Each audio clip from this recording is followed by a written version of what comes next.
Assalamualaikum warahmatullahi wabarakatuh. Terima kasih buat rekan-rekan yang ada di Top Karir dan di kegiatan AOCF ya. Seperti yang disampaikan bahwa kita siang hari ini kurang lebih selama 1 jam lebih gitu ya, akan sama-sama belajar tentang kontrak kerja untuk pemula. Nah, jadi tolong disiapkan saja pertanyaan-pertanyaan karena saya inginnya kita lebih banyak diskusinya, dan apa yang saya sampaikan di teman-teman siang hari ini sebenarnya Anda juga bisa pelajari secara mandiri gitu. Nah, karena kesempatan ini jarang, jadi silakan disiapkan pertanyaan yang mungkin selama ini masih ada ganjalan terkait dengan apa yang sudah diterima dalam kontrak kerjanya, atau nanti pada saat mendapatkan penawaran pekerjaan dari sebuah perusahaan, apa sih yang harus diperhatikan. Nah, begitu ya. Sebelumnya, perkenalkan dulu, nama saya Silvanus Hardianto, biasa dipanggil Ivan, biar gampang diingat. Saya baru 20 tahun belajar HR dan sampai hari ini juga masih belajar. Saat ini aktivitasnya sedang membantu sebuah perusahaan sebagai COO. Di sana saya part-timer, jadi ke kantor hanya seminggu 2 kali saja. Dan saya juga ada sebagai konsultan di sebuah perusahaan film besar nasional di Indonesia. Di sana juga kantornya cuma seminggu sekali itu. Dan ada beberapa sebagai konsultan lepas di saat ini ada sekitar 4 organisasi gitu ya. Dan kalau ada di antara teman-teman yang mau berjejaring dengan saya di media sosial, ini saya ada alamat akunnya ya. Jadi yang di LinkedIn silakan. Saya juga sering menerima banyak DM di sana, direct message. Ini ada Instagram saya, dan ini ada brand lokal yang saya bangun sejak tahun 2014. Nanti silakan kalau ada waktu dan penasaran, silakan dicek di sana. Baik, kita akan langsung saja. Jadi terkait dengan aturan ketenagakerjaan di Indonesia, di beberapa kali saya menulis di LinkedIn tentang pentingnya bahwa setiap calon pekerja, ya, calon pekerja, pekerja, bahkan pemberi kerja itu benar-benar paham tentang aturan ketenagakerjaan yang ada di Indonesia, ya.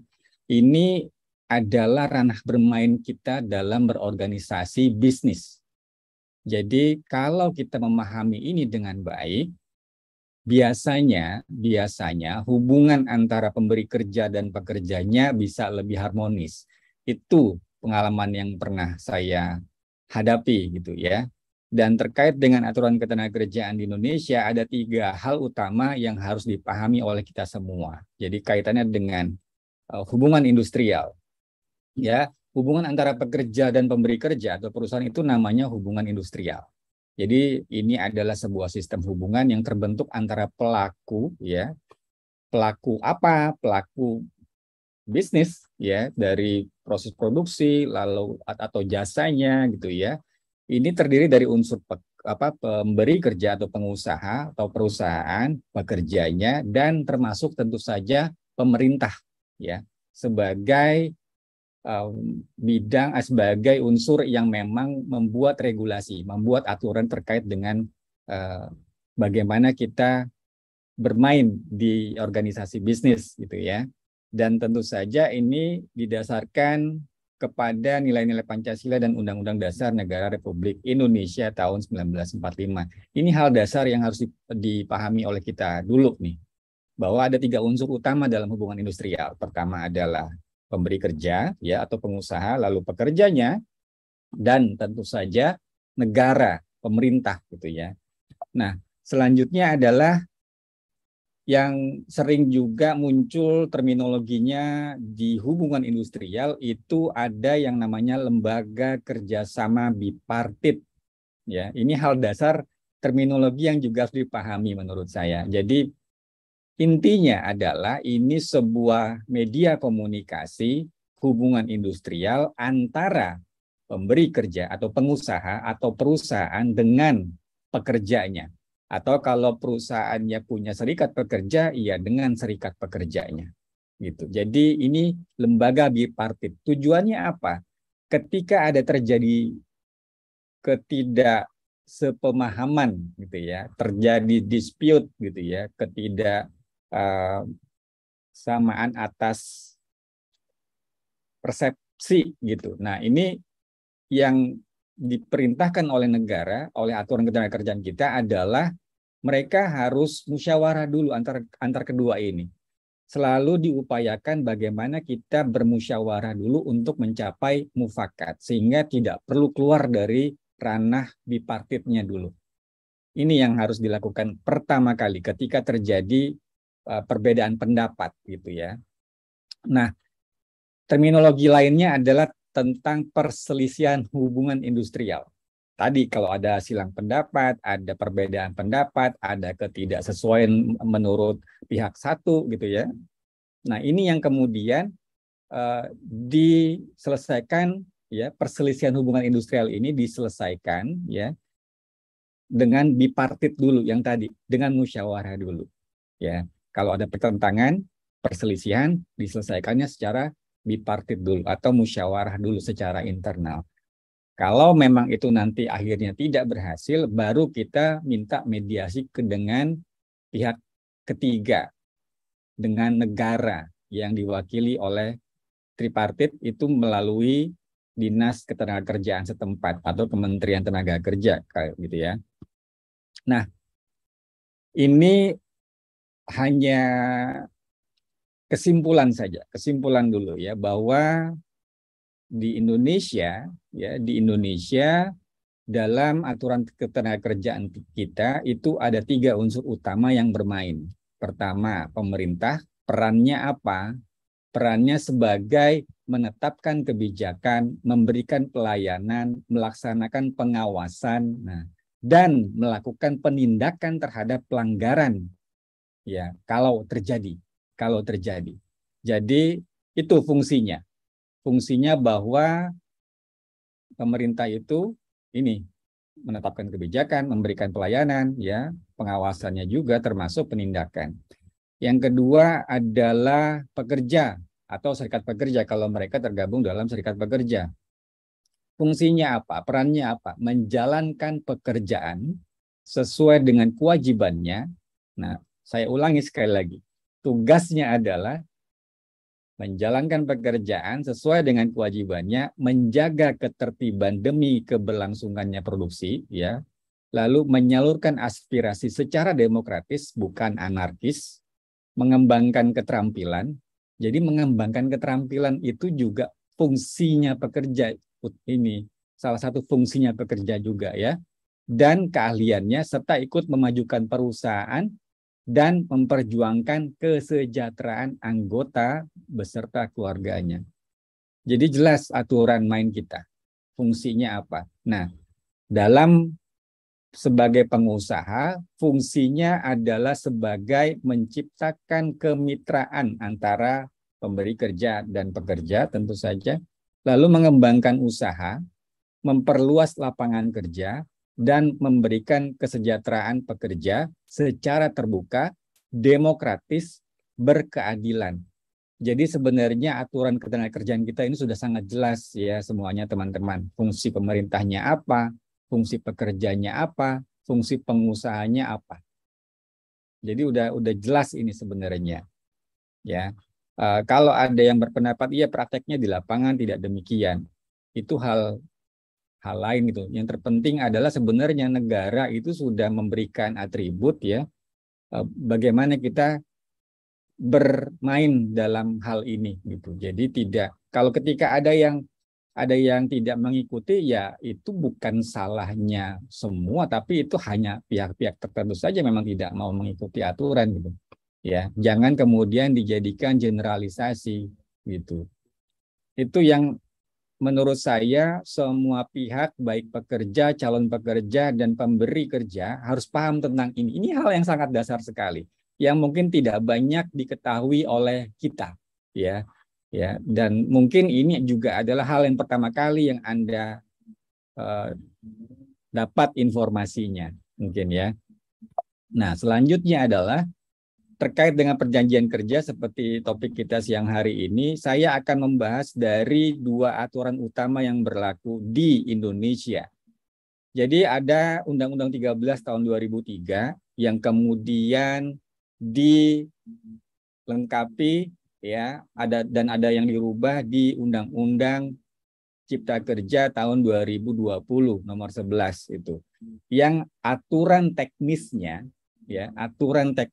itu ada di Peraturan Pemerintah nomor 35 tahun 2021.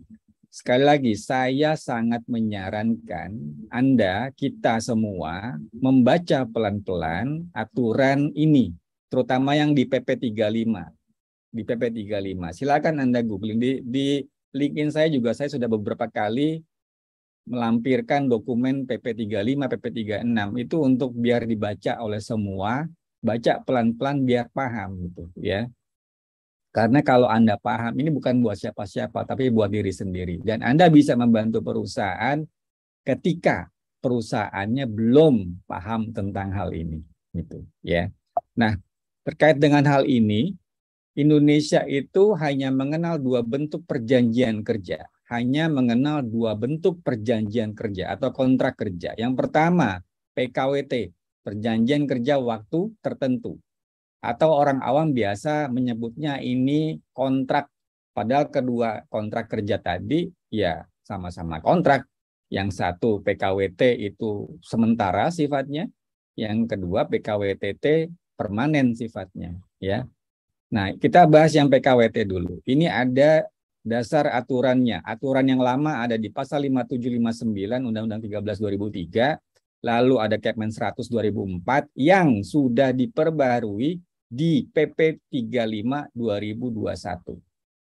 Kenapa saya tetap lampirkan aturan sebelumnya? Biar Anda juga belajar kronologisnya seperti apa dan apa yang berubah dari aturan yang sebelumnya. Itu ya. Jadi semakin kaya informasi kita. Jadi untuk PKWT itu tidak bisa dilakukan untuk semua pekerjaan, semua posisi. Ini yang harus Anda pahami dulu. Ya.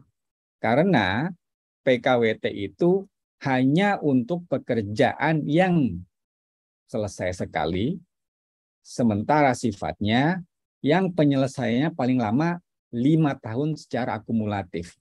Kalau di aturan sebelumnya paling lama 3 tahun. Bisa dilakukan perpanjangan maksimal 1 tahun. Bisa dilakukan pembaruan maksimal 2 tahun. Total-totalnya juga 5 tahun. Tapi di aturan yang baru, di PP 35 ini, pekerjaannya yang penyelesaiannya paling lama itu akumulasi 5 tahun. Ya. Lalu ini juga hanya untuk pekerjaan yang sifatnya musiman. Jadi bergantung dengan musim-musim tertentu. Entah itu musim festif, musim panen, musim lagi ada season tertentu gitu ya. Nah, itu bisa dengan PKWT. Lalu pekerjaan yang terkait dengan produk baru, kegiatan baru, atau produk tambahan yang masih dalam percobaan atau penjajakan. Jadi prinsipnya PKWT itu tidak bisa untuk pekerjaan yang bersifat tetap. Ya, tidak bisa untuk pekerjaan yang bersifat tetap. Lalu ini juga bisa dilakukan untuk pekerja harian lepas, ya, pekerja harian lepas. Freelancer itu pakainya PKWT. Lalu terkait dengan PKWT juga, PKWT itu harus dicatatkan oleh pengusaha ke negara. Jadi setiap ada perusahaan dia mau mempekerjakannya dengan kontrak PKWT, perusahaan tersebut wajib mencatatkan, melaporkan kepada negara bahwa ada pekerja posisinya ini, kontraknya PKWT, gajinya sekian, mulanya sekian, berakhirnya sekian. Lalu dilampirkan kontraknya di dalam sistem secara daring, gitu ya. Kalau secara daring itu harus dilaporkan paling lambat 3 hari setelah penandatanganan PKWT-nya. Kalau secara tertulis, maksudnya perusahaannya langsung datang ke kantor atau mengirimkan itu 7 hari setelah penandatanganan PKWT-nya. Jadi dicetak, dimasukin amplop, dilaporkan ke Disnaker setempat. Ini ada aturannya ini, ya. Jadi tidak sembarangan juga PKWT itu bisa dilakukan. Banyak perusahaan yang saya perhatikan juga masih belum paham tentang hal ini. Tuh. Nah, selanjutnya adalah PKWT itu dia harus kontraknya secara tertulis dan dalam bahasa Indonesia. Kalau dia kontraknya dalam bahasa asing, ya entah bahasa Inggris, harus ada terjemahan dalam bahasa Indonesianya. Dan ketika terjadi perbedaan pemahaman, ya, maka yang dijadikan referensi adalah yang terjemahan bahasa Indonesia. Jelas ya? Selanjutnya, tidak boleh ada masa percobaan dalam bentuk apapun. Ini banyak perusahaan juga masih nggak paham nih, atau pura-pura nggak paham. Ya, karena logikanya PKWT itu sebenarnya ya, yang saya pahami dan di luar negeri itu, PKWT hanya untuk pekerjaan-pekerjaan yang diberikan kepada orang yang memang sudah kompeten, sudah ahli di bidangnya. Karena apa? Waktunya terbatas dan harus beres pekerjaannya. Bukan diberikan kepada pekerja yang belum kompeten, lalu kemudian yang butuh harus dicoba dulu, karena PKWT tidak boleh ada masa percobaan dalam bentuk apapun, ya. Makanya PKWT itu kalau di luar negeri gajinya lebih tinggi daripada yang PKWTT, daripada pekerja permanen. Kenapa? Karena ada kompensasi atas job security-nya mereka. Setelah kontraknya selesai, mereka harus cari lagi pekerjaan yang lain. Makanya ada job security dan ada kompensasinya di sana. Di luar negeri begitu, ya. Di Indonesia kebalik. Seolah-olah PKWT ini statusnya lebih rendah daripada yang PKWTT, daripada yang permanen. Itu salah kaprah, ya. Lalu jika ada salah satu pihak mengakhiri perjanjian kerja, maka pihak yang dirugikan itu bisa menuntut ganti rugi. Ganti ruginya apa? Sisa nilai kontrak. Seandainya Anda dipekerjakan dengan kontrak PKWT 12 bulan, lalu di bulan ke-6 Anda diberhentikan, ya, maka Anda berhak atas ganti rugi sisa 6 bulan gaji yang belum dibayarkan. Ini ada di pasal 62 Undang-Undang 13 2003. Ya. Jadi memang nggak main-main, PKWT itu bukan sembarangan gitu ya, karena ada pasal tentang hal ini, tentang ganti rugi itu. Sebaliknya, Anda dikontrak 12 bulan, di bulan ke-6 Anda mengundurkan diri, perusahaan bisa nuntut ganti rugi sisa 6 bulan gaji yang belum diberikan kepada Anda. Anda harus bayar sisa 6 bulan gaji Anda itu kepada perusahaan. Itu memang begitu, ya, kalau kata pasal 62 dan 13. Jadi harus hati-hati, harus hati-hati. Yang selanjutnya adalah PKWT ini mendapatkan hak normatif sesuai undang-undang dan peraturan yang berlaku. Cuti tahunan tetap dapat, ya. Cuti keperluan khususnya juga dapat. BP Jam Sosteknya juga dapat, ya. BPJS Ketenagakerjaan itu BP Jam Sostek. Lalu BPJS Kesehatannya juga dapat, THR juga dapat. Dan kalau ada hal-hal lain yang ditulis dalam perjanjian kerja atau peraturan perusahaan atau perjanjian kerja bersama tetap diberikan. Jadi secara hak normatif, aturan ketenagakerjaan di Indonesia tidak ada perbedaan antara PKWT dan PKWTT. Ketika misalnya ada sebuah perusahaan yang, Pak, kalau di tempat itu PKWTT dia dapat bonusnya lebih besar daripada yang PKWT. Itu internal kebijakan perusahaan itu. Tapi secara aturan ketenagakerjaan di Indonesia, status derajat PKWT tidak lebih rendah karena mendapatkan hak normatif yang sama persis dengan karyawan permanen atau yang PKWTT. Jelas ya? PKWT itu tidak berhak atas pembayaran pesangon uang pisah setelah durasi perjanjiannya selesai. Karena yang berhak atas pembayaran pesangon hanya PKWTT. Ya, PKWTT ketika terjadi PHK dan memenuhi syarat dan kondisinya terpenuhi, ya, maka ada pembayaran pesangonnya. Tapi tidak semua PHK itu otomatis berhak atas pembayaran pesangon. Jadi alasan PHK itu banyak sekali teman-teman, dan tidak semua alasan PHK itu ada hak pembayaran pesangonnya. Ya. Lalu PKWT dia berhak atas pembayaran kompensasi setelah berakhirnya PKWT. Ini ada di pasal 15 PP 35 2021. Jadi kalau kita dikontrak 12 bulan, ya 1 tahun, setelah kontraknya selesai, kita berhak mendapatkan kompensasi 1 kali gaji. Gitu. Kalau PKWT demikian. Ya, itu pembayaran kompensasi. Nanti silakan dipelajari pasal 15, 16, 17 dan 64 PP 35 tahun 2021, ya. Dan yang kedua adalah kontrak PKWTT, perjanjian kerja waktu tidak tertentu, atau orang awam biasa sebut ini permanen. Kontraknya yang permanen, tapi bukan berarti dia kebal untuk di PHK. Tidak. Orang di Indonesia itu berpikir bahwa oh tenang aja, saya sudah PKWTT. Jadi aman. Kata siapa aman? Anda juga tidak kebal untuk di PHK. Kita lihat 2 tahun kemarin itu apa yang terjadi pada saat pandemi. Apakah ada yang kebal untuk tidak di PHK? Tidak, gitu. Jadi prinsipnya kalau buat saya pribadi adalah apapun bentuk kontraknya. Ini yang berbeda adalah peruntukannya.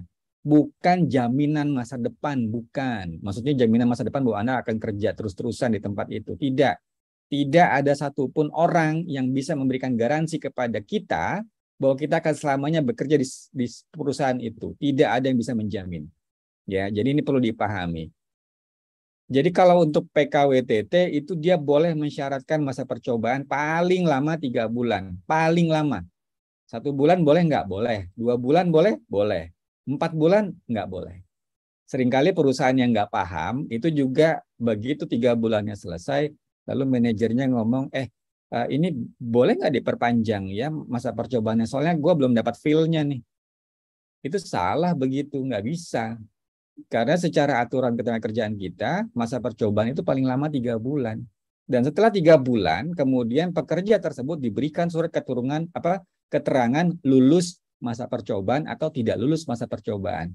Kalau lulus dia lanjut, kalau tidak selesai tanpa ada pembayaran apapun. Ya, begitu aturannya. Dan pada saat masa percobaan, kedua pihak, baik pekerja dan pemberi kerja, itu bisa melakukan pemutusan hubungan kerja dengan pemberitahuan secara tertulis, ya, setidaknya 7 hari sebelum hari terakhir dia bekerja. Ya, jadi itu tuh ada di aturan ketenagakerjaan kita.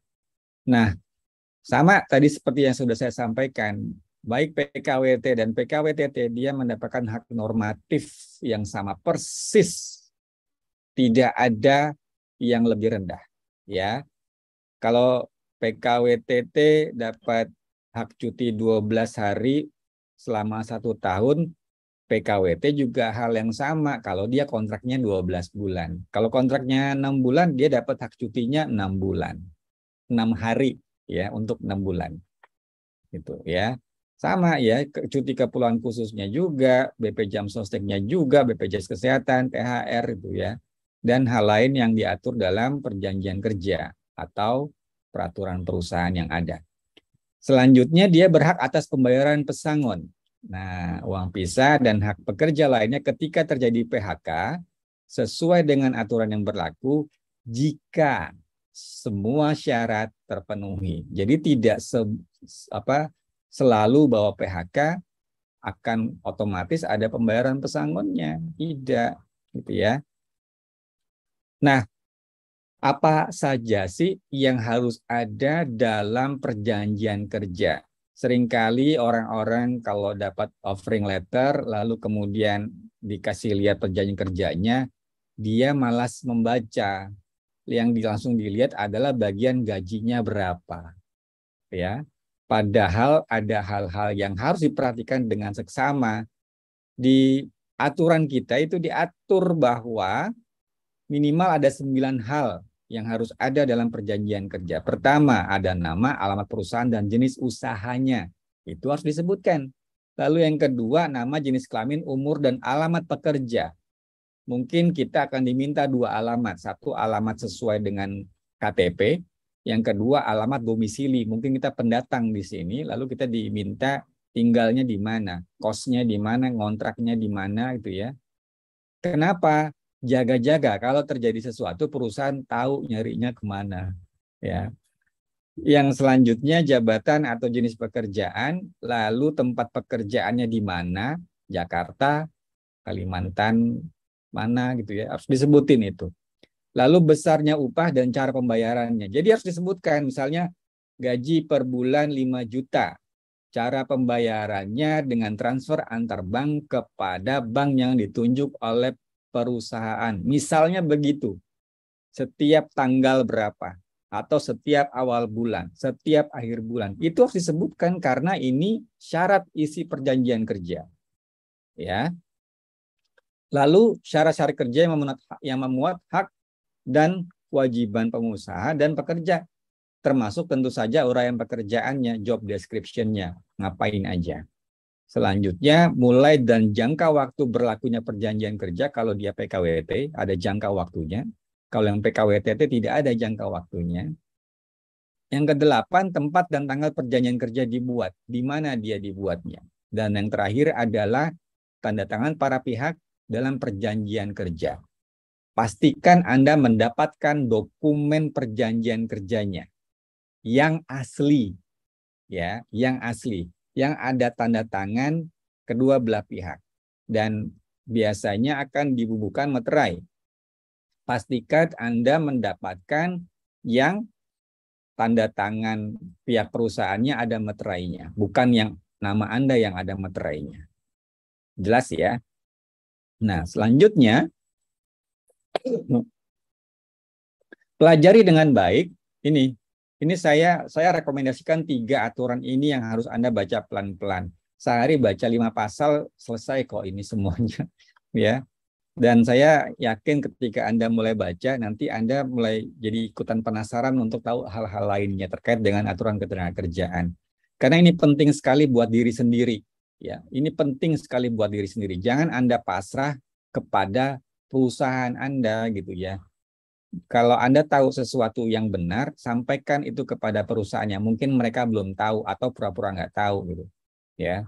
Jadi silakan pelajari aturan Undang-Undang 13 2003, PP 35 2021 dan PP 36 2020. PP 36 ini tentang upah ya.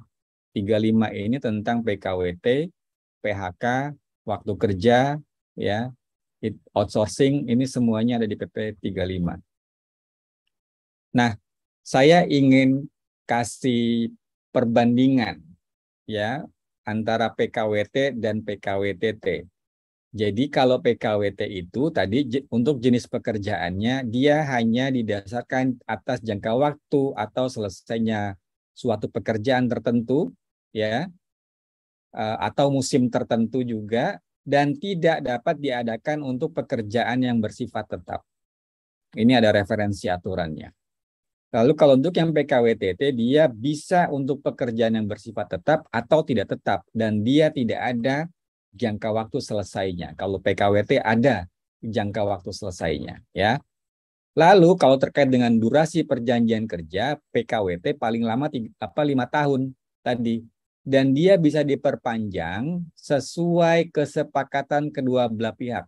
Misalnya kontrak pertama 12 bulan, lalu kontrak keduanya 2 bulan, kontrak ketiganya 16 bulan, kontrak keempatnya kemudian 3 bulan, dan seterusnya. Selama ada kesepakatan antara pekerja dan perusahaan, itu bisa dimungkinkan, bisa dilakukan. Tapi harus diperhatikan, total akumulasi durasinya tidak boleh lebih dari 5 tahun. Prinsipnya begitu. Kalau di aturan yang lama, boleh diperpanjang maksimalnya 1 tahun. Kalau di aturan yang baru, boleh diperpanjang sesuai durasinya dengan kesepakatan kedua belah pihak. Gitu ya. Dan kalau untuk yang PKWTT, dia tidak ada batas durasi perjanjian kerjanya kecuali ada PHK. Entah pekerjanya yang mengundurkan diri atau memang pekerjanya yang diberhentikan oleh perusahaan, gitu ya. Selanjutnya untuk pelaporan dokumen PKWT tadi sudah saya sampaikan juga wajib dilaporkan. Kalau PKWTT tidak perlu melaporkan dokumen perjanjian kerjanya ke negara. Cukup disimpan di kantor saja. Selanjutnya masa percobaan PKWT tidak boleh mensyaratkan masa percobaan. PKWTT bisa ya, tapi paling lama 3 bulan. Selanjutnya ini dia untuk perlindungan BP Jam Sostek, keduanya berhak mendapatkannya. Ya, ini ada referensi aturannya. Jadi untuk BP Jam Sostek itu ada kontribusi pekerja, ada kontribusi perusahaan. Ya, perusahaan itu akan membayarkan premi untuk jaminan kematian, jaminan kecelakaan kerja. Besarannya ini dari 0,24 sampai 1,74%, itu bergantung dari jenis usahanya. Biasanya perusahaan-perusahaan dengan risiko kecelakaan kerjanya tinggi, itu yang paling tinggi untuk preminya. Lalu ada jaminan hari tua dan jaminan pensiun.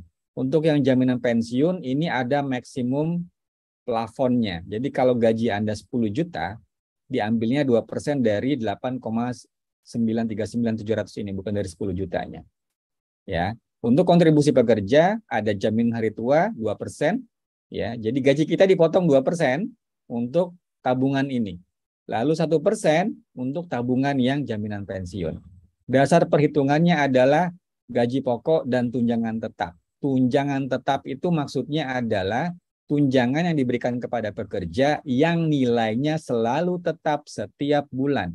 Tidak berubah-ubah. Kayak tunjangan harian atau tunjangan kehadiran, tunjangan transport yang hanya diberikan mungkin pada saat Anda datang ke kantor saja. Gitu. Tapi kalau komponen gajinya hanya terdiri dari gaji pokok, ya sudah gaji pokok saja berarti dasar perhitungannya. Semoga jelas ya. Selanjutnya untuk BPJS Kesehatan. Ini kedua kontrak juga berhak. Ada kontribusi perusahaan, ada kontribusi pekerja juga. Dan untuk pembayaran minimalnya adalah UMP, upah minimum provinsi atau UMK, upah minimum kota atau kabupaten di tempat domisili perusahaan itu ada, ya. Dan ada maksimum untuk plafonnya juga. Jadi kalau gaji Anda 15 juta, yang diambil dari 12 juta 4%-nya, bukan dari 15 jutanya. Sama, Anda juga harus kontribusi 1%. Semoga jelas ya. Selanjutnya untuk pembayaran THR, keduanya berhak ya. Jadi semua pekerja, mau dia PKWT atau PKWTT, mau dia part-time atau full-time, yang sudah bekerja sedikitnya 1 bulan atau lebih secara terus-menerus, dia berhak atas pembayaran tunjangan hari raya. Jelas ya? Dan dia diberikan paling lambat 7 hari sebelum hari raya keagamaannya. Kalau yang Idul Fitri biasanya H-7. Ya, kalau ada yang Natalan diberikan pas menjelang Natal. Ada perusahaan yang pemberian THR-nya dibarengin. Biasanya ngikut yang Idul Fitri karena dari perusahaan ngelihat biar prosesnya juga cuma sekali aja repotnya. Ada yang seperti itu. Aturan ini akan muncul setiap tahun dan bisa jadi berbeda untuk pembayarannya. Di aturan yang terakhir bisa dibayarkan oleh perusahaan kepada pekerja H-1 karena kondisinya lagi tidak baik untuk bisnis pada saat itu ya. Dasar perhitungan tetap sama, gaji pokok dan tunjangan tetap. Ingat, tunjangan tetap adalah tunjangan yang diberikan tetap jumlahnya setiap bulan, tidak ada perubahan. Ya, ini ada referensi aturannya juga. Selanjutnya untuk cuti tahunan ini juga PKWT dan PKWTT berhak mendapatkannya. Ya, jadi di kontrak kerja Anda lihat berapa hak cuti Anda itu harus disebutkan di sana. Ya, harus disebutkan di sana. Lalu ini ada cuti keperluan khusus. Ini kedua kontrak berhak ini. Jadi misalnya Anda menikah, Anda dapat 3 hari dan gaji Anda tetap dibayar 3 hari ini. Menikahkan anak dapat 2 hari, ini sunat dapat 2 hari, baptis dapat 2 hari, ya. Istri melahirkan atau keguguran dapat 2 hari, suami, istri, orang tua, mertua, anak, menantu meninggal dunia itu dapat 2 hari. Dan kalau ada anggota keluarga selain ini yang disebutkan di sini, tapi dia tinggal serumah, meninggal dunia, dapat 1 hari. Ini cuti keperluan khusus. Ada dasar aturannya juga. Baik PKWT dan PKWTT sama-sama mendapatkan hak cuti keperluan khusus. Jelas ya? Lalu, pada saat misalnya ada yang mengundurkan diri, pekerjanya nih ya, yang mengundurkan diri, yang PKWT, dia mendapatkan kompensasi sesuai masa kerjanya. Ini ada di pasal 17 PP 35 tahun 2021. Ini yang pasal 17 ini. Jadi salah satu pihak memutuskan ini dia kalau pekerja dapat kompensasi, tetap dibayarkan kompensasinya. Tapi ingat, Anda mundur, perusahaan bisa menuntut ganti rugi sisa nilai kontraknya. Ya, jadi harus hati-hati. Kalau yang PKWTT, yang permanen, dia kalau resign secara baik-baik, ya, secara baik-baik, ingat, secara baik-baik dan memenuhi syarat. Maksudnya apa? Ini ada syaratnya, itu ada di pasal 36 huruf I PP 35, ya. Jadi dia tidak dalam ikatan dinas, dia menyampaikan pengunduran diri secara tertulis minimal 30 hari sebelum hari terakhirnya. Dia tidak sedang dalam tadi itu ya, ikatan dinas gitu. Mungkin dia habis ikut training, lalu dalam training itu ada perjanjian khusus tidak boleh keluar sebelum dalam durasi sekian waktu. Kalau keluar dia akan mengganti biaya pelatihannya. Ada perusahaan seperti itu ya.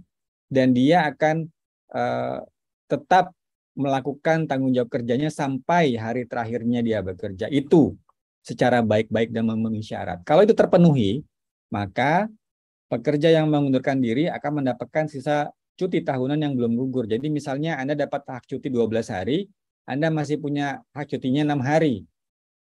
Hak cuti 6 harinya itu bisa diuangkan, ya, atau Anda ambil, makanya Anda bisa keluar lebih cepat. Kalau tadi 30 hari sebelum hari terakhir, Anda bisa maju 6 hari sebelum itu. Karena Anda masih punya sisa hak cuti tahunan yang belum gugur. Gitu ya. Lalu ada biaya atau ongkos pulang untuk pekerja dan keluarganya ke tempat di mana pekerja diterima bekerja. Jadi ini misalnya kalau Anda direkrut oleh kantor Jakarta, tapi bekerjanya di Pontianak misalnya, di Kalimantan. Ongkos dari Pontianak kembali ke Jakarta itu harus dibiayai oleh perusahaan. Maksudnya itu, ya. Lalu uang pisah. Uang pisah ini juga ada aturan terpisah, ya. Kalau perusahaan belum mengatur secara terpisah tentang uang pisah, biasanya akan mengikuti tabel uang penghargaan masa kerja yang kalau dia kerjanya 3 tahun atau lebih tapi kurang dari 6 tahun, maka dia dapat 2 kali gaji. Ngikutin tabel itu di pasal 40 ayat 3 kalau saya tidak salah. Ya, PP 35. Gitu ya. Jadi kalau perusahaannya belum punya aturan terkait dengan uang pisah, itu akan biasanya referensinya akan ke sana atau akan diputuskan oleh pengadilan hubungan industrial. Pak Hakim yang akan menentukan berapa besaran uang pisahnya. Itu. Semoga jelas ya. Lalu selanjutnya hak yang diterima pekerja pada saat diputus hubungan kerja oleh perusahaan. Kalau yang PKWT dia dapat kompensasi sesuai masa kerjanya. Kalau 12 bulan berarti dapat 1 kali gaji. Kalau lebih dari 12 bulan, rumusnya adalah masa kerja dibagi 12 dikali 1 bulan upah. Kurang dari 12 bulan, sama rumusnya. Masa kerja dibagi 12 dikali 1 bulan upah. Dan ada ganti rugi besarnya sisa nilai kontrak.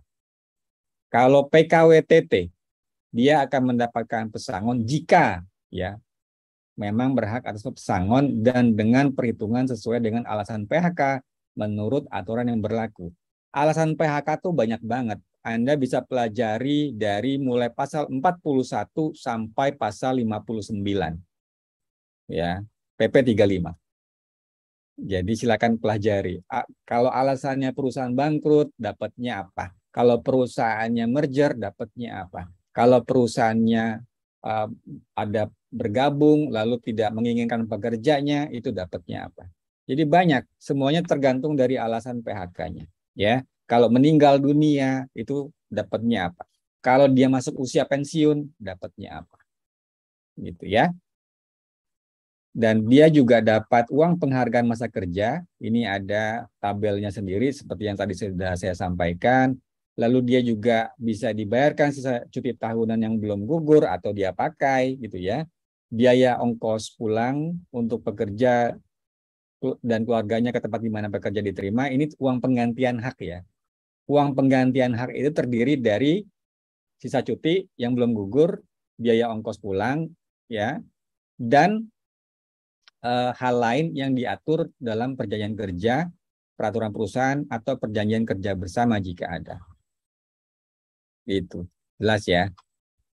Selanjutnya, PHK itu secara definisi adalah pengakhiran hubungan kerja karena suatu hal tertentu yang mengakibatkan berakhirnya hak dan kewajiban antara kedua pihak, ya, pekerja dan pengusaha. Ini yang harus dipahami oleh kita semua, bahwa ketika terjadi PHK, pengusaha itu wajib bayar uang pesangon dan atau uang penghargaan masa kerja dan uang penggantian hak yang seharusnya diterima. Ya, ini penggalannya begini nih, tapi ada syarat dan kondisinya di keterangan yang pasal-pasal lain gitu ya. Ini tabel pembayaran pesangon. Kalau Anda kerjanya kurang dari 1 tahun, Anda di PHK, Anda dapat 1 bulan upah. Kalau 1 tahun atau lebih, tapi kurang dari 2 tahun dapat 2 bulan upah dan seterusnya. Maksimalnya adalah 9 kali gaji. Kalau untuk pesangon, ya. Kalau untuk uang penghargaan masa kerja seperti ini. Jadi kalau masa kerjanya 3 tahun atau lebih, tapi masih kurang dari 6 tahun, Anda dapat 2 bulan upah Anda. Kalau kurang dari 3 tahun, Anda tidak dapat uang penghargaan masa kerja. Jelas ya. Dan maksimalnya hanya 10 kali gaji. Itu. Lalu ini uang penghargaan masa kerja yang tadi saya sampaikan. Dia dapat cuti tahunan yang belum diambil dan belum gugur, biaya ongkos pulang, hal-hal lain yang ditetapkan dalam perjanjian kerja. Ini ada referensi aturannya. Nanti silakan Anda baca-baca juga ya. Nah, khusus untuk pengusaha dari usaha mikro dan usaha kecil, kalau ada PHK, mereka tetap wajib bayar pesangon, uang penghargaan masa kerja, uang penggantian hak, dan atau uang pisah bagi pekerja yang di PHK, yang besarannya ini berdasarkan kesepakatan kedua belah pihak. Jadi tidak ngikutin tabel yang ini, teman-teman. Tidak ngikutin tabel yang ini. Jadi berdasarkan kedua pihak kesepakatan kedua belah pihak saja. Ya, ini khusus untuk usaha mikro dan usaha kecil. Usaha mikro itu kategorinya apa? Modalnya itu kalau saya tidak salah sampai dengan 1 miliar apa 2 miliar gitu. Tidak termasuk tanah dan bangunan modalnya. Lalu pendapatannya sampai dengan kalau saya tidak salah 2 miliar per tahun ya, per tahun. Kalau untuk usaha kecil pendapatan setahunnya 2 sampai 15 miliar. Lalu modalnya kalau saya tidak salah sampai dengan 5 miliar gitu. Nanti silakan dicek ya. Kategori usaha mikro itu apa saja, kategori usaha kecil itu apa saja. Jadi kalau mereka mem-PHK pekerjanya, lalu mereka harus membayarkan pesangon dan UPMK, mereka bisa kesepakatan kedua belah pihak. Saya bisanya bayarnya segini gitu. Itu boleh. Di aturan yang sebelumnya nggak ada tentang hal ini. Ya, di aturan sebelum tidak ada. Dan menurut saya aturan yang baru ini semuanya sudah lebih jelas gitu. Jadi nggak meraba-raba atau berasumsi. Nah, alasan PHK silakan Anda pelajari ini ya dari pasal 41 sampai 57. Semua alasan PHK dibahas di sana. Nah, Saya ingin sampaikan juga, dan ini harus dipahami oleh semua pihak, termasuk pekerja ya, calon pekerja, bahwa bisnis apapun itu, mau dia jualan pakai gerobak di pinggir jalan, mau dia perusahaan multinasional, mau dia perusahaan terbuka, itu tentang bagaimana menghasilkan profit, ya, reputasi yang baik, dan tentu saja keberlangsungan atas kedua hal itu. Ini harus dipahami. Jadi tugas kita sebagai pekerja adalah memastikan apa yang kita lakukan itu mendukung ketiga hal ini, ya, mendukung ketiga hal ini. Bagaimana pekerjaan yang kita hasilkan juga ada bisa mendukung profit, membangun reputasi baik perusahaan, dan juga keberlangsungannya. Tadi ingat peran kita sebagai pekerja apa menurut undang-undang yang ada, menurut aturan yang ada, ya. Dan itu harus dipahami. Jadi jangan kita memposisikan diri kita sebagai pekerja juga kayak lebih rendah gitu dari pengusahanya, tidak gitu. Karena kedua pihak ini sebenarnya harus saling saling mendukung untuk terjadinya tiga hal ini. Itu, ya. Dan silakan kalau misalnya ada pertanyaan, ya, sambil diketik, semoga saya bisa jawab semuanya. Dan silakan tanya yang banyak gitu. Saya sudah banyak ketemu organisasi, sudah banyak ketemu perusahaan, sudah banyak ketemu dengan pemimpin usaha gitu ya. Dalam ngobrol-ngobrol saya dengan mereka, ada beberapa hal yang saya ambil kesimpulan gitu. Pada saat mereka mau mencari seorang pekerja, mereka tuh pengen yang seperti apa sih? Ya, ini saya coba ambil kesimpulan dari pengalaman saya. Yang pertama, mereka merindukan pekerja yang jujur, ya, yang jujur, yang dia akan ya baik tingkah laku, perkataannya tidak kasih informasi yang palsu dan seterusnya. Lalu yang kedua, mereka juga merindukan pekerja yang disiplin. Mau ada CCTV, mau tidak ada CCTV, mau ada atasan, tidak ada atasan. Ya, kalau memang harus datang jam 8 sudah mulai kerja, ya jam 8 mulai kerja. Bukan datangnya jam kerjanya jam 8 di perjanjian kerjanya. Kan udah sepakat, kita udah tanda tangan jam kerja jam 8 sampai jam 17 gitu ya. Jam 8 kurang 5 sudah nongol di meja, lalu sampai di meja masih beres-beres dulu. Biasanya yang perempuan tacap-tacap dulu atau ke kamar kecil dulu sambil ngobrol gitu ya, sambil dandan lagi mungkin, lalu balik ke meja, nggak langsung kerja, ke pantry dulu bikin teh panas atau bikin kopi gitu ya. Setelah itu baru duduk di situ, sambil duduk masih browsing-browsing juga media sosial, apa nih, ada apa nih, ada apa nih gitu ya. Baru mulai kerjanya mungkin jam 8.30 atau lebih. Atau biasanya sih begitu ya yang terjadi. Dan statistiknya memang 8 jam kerja itu kita benar-benar into it di pekerjaan. Ini ada statistiknya nih. Pekerja itu benar-benar fokus di pekerjaannya hanya 4 jam. Jadi 4 jam yang lainnya nggak jelas kerja apa, pekerjaannya apa. Termasuk meeting. Ya, meeting itu adalah salah satu pekerjaan yang tidak jelas tujuannya menurut saya, dan banyak orang udah bahas tentang hal itu. Apalagi kalau meetingnya panjang, tidak ada agenda yang jelas, ya, lebih banyak lebih banyak cerita kemana-mana, dan yang ikut meetingnya sibuk dengan handphonenya masing-masing. Ya. Lalu yang ketiga, mereka juga merindukan pekerja yang teliti. Ini adalah hal dasar yang juga harus dimiliki oleh setiap pekerja yang ada. Bayangkan kalau Anda sebagai pengusaha, Anda memiliki pekerja yang tidak teliti. Kelar sih bisnis Anda. Salah koma yang di finance accounting ya, salah peletakan koma, salah jumlah nol, ya, salah nama di email. Wah, itu fatal. Jadi teliti itu banyak orang nggak menganggap hal yang penting. Saya berkali-kali menulis tentang itu tentang ketelitian, pentingnya ketelitian bagi para pencari kerja. Sesederhana mereka memahami instruksi lowongan pekerjaannya, apa sih? Ya, sesederhana mereka memahami instruksi apa yang harus dilakukan dalam menuliskan subjek emailnya, dalam mengirimkan file yang dibutuhkan oleh perusahaan. Itu mereka banyak yang abai tentang itu, ya. Ada juga yang copy paste isi emailnya, lalu ada yang lupa diganti nama perusahaannya karena copy paste tadi. Itu bayangkan kalau Anda dapat pekerja yang begitu, apakah Anda akan merekrut dia atau tidak gitu ya. Pada saat Anda mau merekrut orang, lalu ada yang teliti, ada yang tidak teliti. Saya yakin Anda pilih yang teliti. Jadi banyak pengusaha kita itu merindukan pekerjanya itu fokus di telitinya juga baik. Komunikatif ini juga penting sekali. Banyak orang pintar tapi tidak mampu berkomunikasi dengan baik. Dia pintar tapi nggak bisa menyampaikan apa yang menjadi hal yang harus diketahui oleh atasannya misalnya.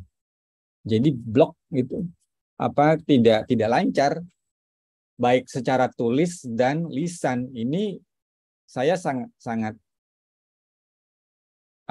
concern tentang hal ini karena percayalah semakin tinggi level jabatan Anda di sebuah perusahaan, kemampuan komunikasi Anda baik tulisan dan lisan itu hal yang paling utama, ya, paling penting.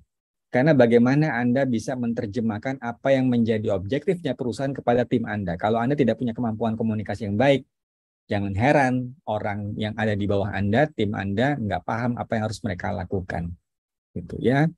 Jadi komunikatif. Lalu adaptif. Mereka juga merindukan pekerja yang bisa sergap gitu, ya.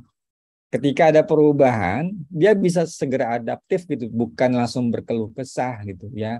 Dan artinya orang-orang yang adaptif ini mereka biasanya punya kemampuan belajar yang tinggi dan belajarnya cepat, ya.